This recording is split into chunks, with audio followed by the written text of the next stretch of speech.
Salut, je m'appelle Faisal Afidi, formateur et coach en développement personnel et fondateur de Learning Coach, cabinet spécialisé dans la formation des coachs scolaires. Quel est le métier que vous connaissez le plus? Peut-être le métier de médecin, d'architecte, d'ingénieur, d'artisan, de couturier euh, et plein d'autres métiers certainement, et vous en avez certainement un. Maintenant, est-ce que les élèves et les étudiants pratiquent un métier? Naturellement, vous allez penser que non, ils ne sont pas encore formés à un métier. Mais en fait, la vérité, c'est que oui, ils pratiquent un métier, c'est le métier d'apprendre ou le métier d'apprenant.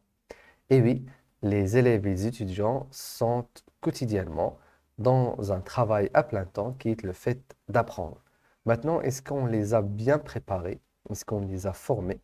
Est-ce qu'on les a outillés pour pratiquer correctement ce métier de l'apprentissage? C'est ce que nous allons voir tout de suite.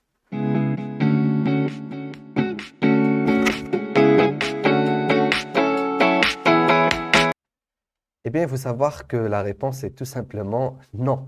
Une étude a été faite depuis les années 70 et qui est toujours d'ailleurs d'actualité. Vous avez certainement des enfants, vous pouvez le remarquer. Dans les écoles, on fait rarement, voire jamais, des cours pour apprendre à apprendre, tout simplement. Parce qu'on considère que l'apprentissage est un processus naturel que tout le monde doit pratiquer avec perfection, comme ça. Et en fait, cette pensée, d'où elle vient? Elle vient du fait que nous prenons en charge les enfants très tôt pour pouvoir leur apprendre des choses. Et c'est vrai que chez les enfants, à bas âge, donc euh,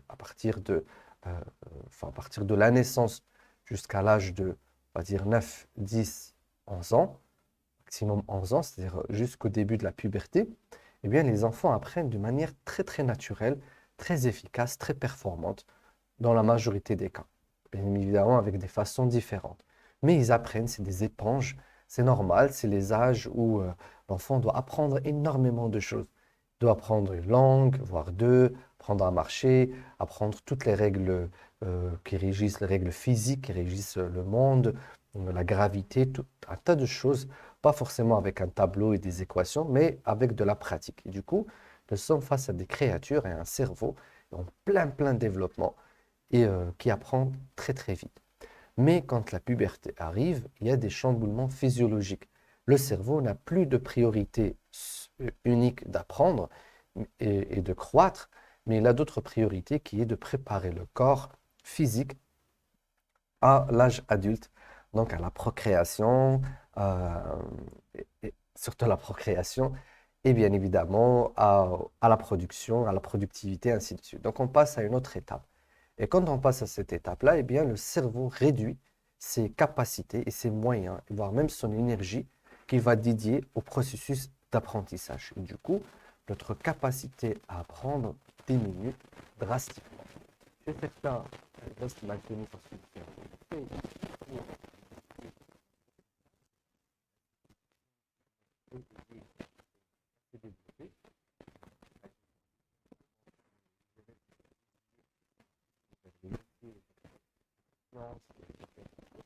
Et que 70% des élèves qui fait que par travail, qui fait que dans des travaux à caractère, dans des formations et des métiers à caractère manuel ou à caractère technique, parce que l'humanité est ainsi. Et du coup, dans les autres systèmes, notamment le nôtre, au Maroc ou dans les systèmes francophones, et même dans les systèmes anglophones, on va garder tous les élèves, vraiment tous, par exemple,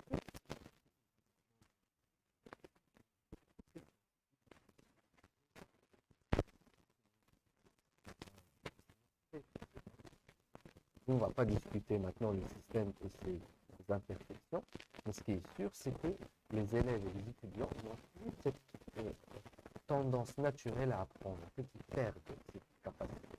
Et donc, cette capacité perdue, elle se manifeste comment? Elle se manifeste par un désintérêt, des motivations, non envie de travailler à l'école. Il n'y a plus cet élève, cet enfant qui revient le soir en disant à maman, papa, j'ai du devoir, laissez-moi, je veux travailler. La maîtresse m'a demandé ceci, le maître m'a demandé cela, je veux faire ceci, cela. C'est perdu. Donc, je m'intéresse à mes relations, je m'intéresse à des jeux, je veux me reposer, je veux rien faire. c'est parce qu'en fait, le cerveau vraiment s'occupe plus dans les relations parentales. La personne a la vie adulte que d'apprendre à plein temps. Et du coup, le fait d'apprendre à apprendre devient nécessaire.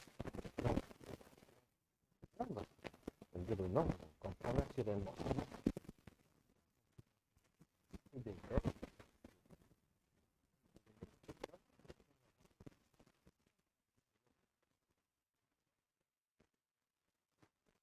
beaucoup d'élèves, vous avez beaucoup d'élèves aussi, plusieurs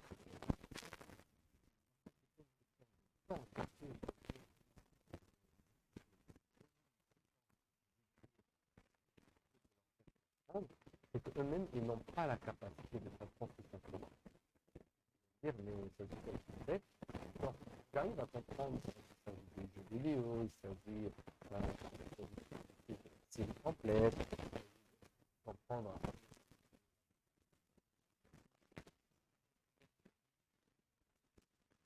Eh bien, ils ont du mal à le comprendre.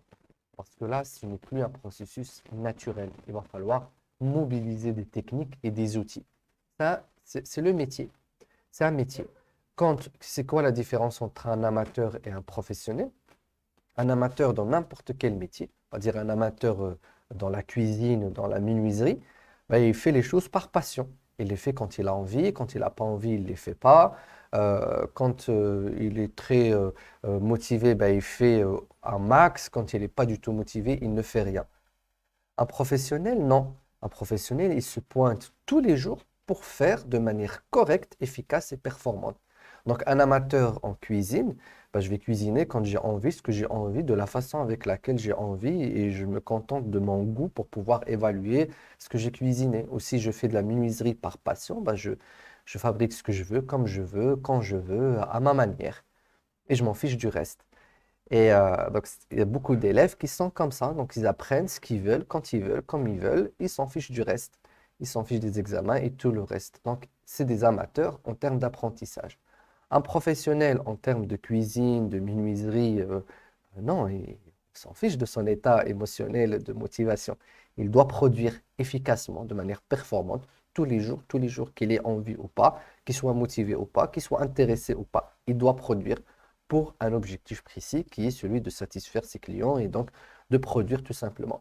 Pas un élève qui devrait être professionnel devrait venir à l'école pour bosser, produire, apprendre ce que le système veut qu'il apprenne et ensuite passer des examens et de les réussir.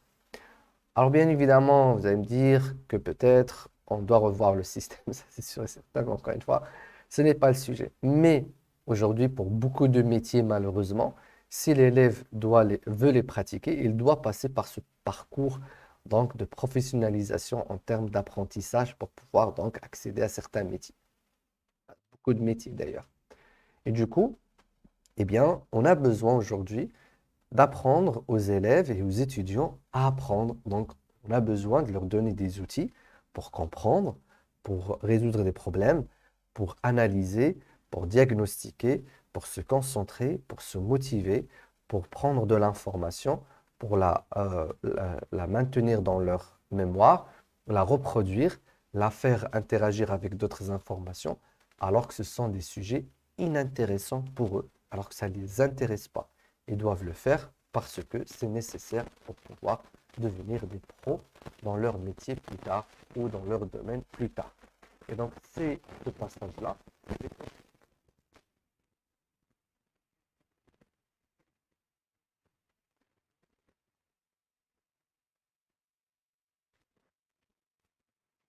Les étudiants à devenir des apprenants professionnels, à ne plus se fier à leur motivation, à leur état émotionnel. Ils ont des journées de travail, d'apprentissage, ils ont un certain nombre d'informations, de compétences à apprendre, il va falloir s'organiser, les apprendre et savoir comment les reproduire pour atteindre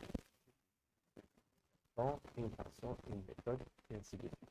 Et du coup, on n'a plus besoin d'avoir ces conflits quotidiens. Il faut savoir qu'aujourd'hui, beaucoup de conflits. C'est pas malheureux de dire ça. On arrive jusqu'au bout à cause de conflits sur les problématiques de l'ordre dans la phase d'adolescence. Les devoirs,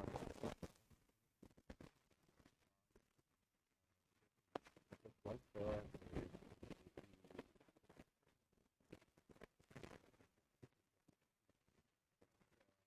et vous avez des adolescents, vous avez des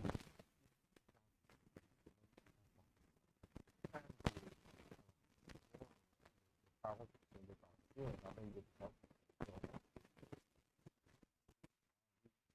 avec des heures une façon de une façon de parents de résoudre le problème. Là, on dit c'est tous, ça ne résout pas le problème en termes de performance et de motivation. Pire encore, quand l'élève arrive à l'université ou arrive à des études supérieures où il doit être autonome, où il n'y a plus de cours supplémentaires, eh bien là, c'est la catastrophe. Et beaucoup de parents ont vécu cette expérience. C'est vraiment la catastrophe. L'élève n'a aucun moyen de se débrouiller tout seul pour apprendre une leçon et passer un examen. Et c'est des échecs, des échecs et des échecs et des échecs. Et du coup, donc, le métier de coach scolaire, pour nous, à Learning Coach, ce qu'on veut, c'est qu'on puisse avoir donc des coachs scolaires experts en termes d'apprentissage. Donc, à faire de nos élèves et de nos étudiants des apprenants professionnels, donc des apprenants compétents qui savent apprendre chaque chose qu'on leur donne à apprendre, qu'ils soient intéressés ou pas. Donc, qu'ils aient une méthodologie, un système qui leur permet d'apprendre tout ce qu'ils ont à apprendre. Ça, notre cerveau, il en est capable. Notre cerveau, il est fait pour apprendre. Mais quand on est enfant, il le fait naturellement. On ne sait pas comment on y arrive. Mais quand on devient adulte, bah, on doit commencer à apprendre de manière professionnelle. C'est comme si vous dites que quelqu'un est talentueux en musique. Donc, quand il est enfant, il joue à un instrument de manière naturelle, efficace et incroyable. Et quand il va arriver à l'adolescence, ben là, il va falloir avoir un prof. Il va avoir un coach pour l'aider à, euh, à cristalliser ses techniques, à les ressortir et de les faire volontairement. Il n'y a plus quelqu'un qui devient professionnel, même s'il est très talentueux, qui devient professionnel comme ça. Donc, il apprend, mais étape par étape, méthode par méthode. Donc, on sort de l'amateurisme pour passer au professionnalisme. Il va falloir faire ça pour les élèves et les étudiants. C'est dur de parler de professionnalisation déjà à cet âge, mais c'est vrai, déjà au collège. Donc, ceux qui arrivent au premier de la classe, ils n'ont pas besoin de ça. Parce qu'encore une fois, Dieu les a préparés pour pouvoir dans ce métier, pour pouvoir prendre le temps de prendre car c'est talent.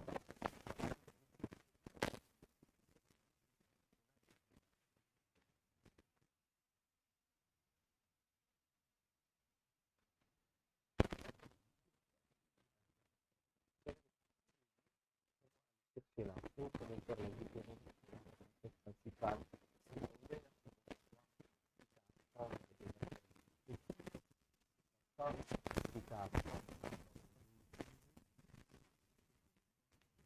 Voilà.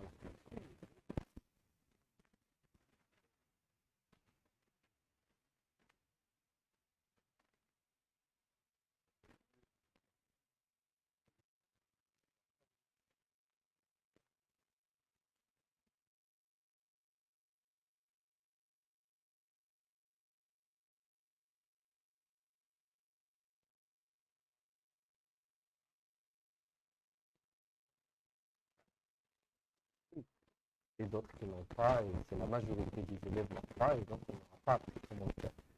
C'est la problématique sur laquelle travaillent les coachs scolaires. Donc nous, en tant que coachs scolaires, nous sommes une communauté de professionnels donc, de l'apprentissage et nous sommes une communauté de coachs scolaires.